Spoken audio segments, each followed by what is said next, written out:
تو نبی پاک صلی اللہ تعالیٰ علیہ وسلم نے فرمایا ہمارے اور یہودیوں کے درمیان فرق ہی سحری کا ہے۔ اور نبی پاک صلی اللہ تعالیٰ علیہ وآلہ وسلم نے فرمایا سحری کھایا کرو، سحری کھانے میں برکت ہے۔ اور اگلی بات سننی آپ نے تو خوش ہو جانا ہے، سحری کو معمولی نہ سمجھے، سحری کرنا عبادت ہے۔ ہاں آپ مت سمجھیں کہ میں روٹی کھا رہا ہوں، یہ تو میرے سامنے دہی رکھا ہوا ہے، یہ تو سالن رکھا ہوا ہے، یہ تو اچار رکھا ہے، تو چپاتیاں رکھی ہیں۔ سحری کھانا عبادت ہے۔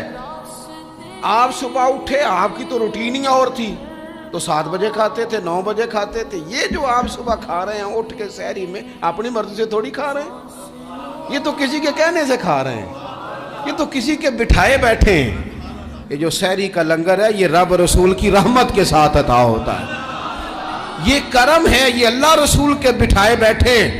کیا میرے رسول پاک صلی اللہ تعالیٰ علیہ وآلہ وسلم نے بات کھولی ہے، ترغیب و ترہیب میں حدیث ہے، اللہ کرے یہ کبھی چسکا لگ جائے، یہ والا مزہ آ جائے، تو پھر تو گھر میں دسترخوان نہیں بچھا ہوا ہوگا، پھر تو رنگ ہی کوئی اور ہوگا۔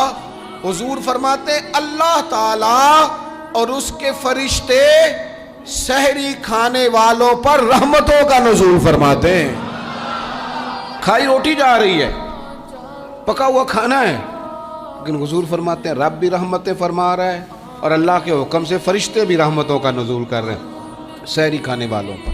تو خوب توجہ سے، ذوق سے، شوق سے۔ اور پھر جو افطار کا معاملہ ہے، حضور فرماتے ہیں جب روزہ کھولنے والا روزہ کھولتا ہے تو جو دعا مانگتا ہے رب قبول فرما لیتا ہے۔ یعنی افطار کا وقت ایسا ٹائم ہے جو دعاؤں کی قبولیت کا وقت ہے۔ افطار کرنا بھی ہے، کرانا بھی ہے۔ مہنگائی ذرا عروج پہ چلی گئی ہے، میں بار بار کہتا ہوں، مجھ سے نا لوگ دعا کے لیے مجھے کہتے کہتے اپنے کئی دکھ بتا دیتے ہیں۔ تھوڑا سا نا افطاریاں مہربانی فرمائیے گا سیاسی نہ کیجیے گا۔ وہ جن سے مال لیتے ہیں، وہ جن کو مال دیتے ہیں، وہ جن سے ووٹ لینے ہیں، وہ جنہوں نے ووٹ لینے ہیں، اس بنیاد پر سحر افطار کے بندوبست نہ کریں رضائے الہی کے لیے۔ میرے محبوب فرماتے ہیں جس نے رب کی رضا کے لیے کسی کو افطار کرایا، جتنا ثواب اللہ روزہ رکھنے والے کو دے گا اتنا افطار کرانے والے کو بھی عطا کرے۔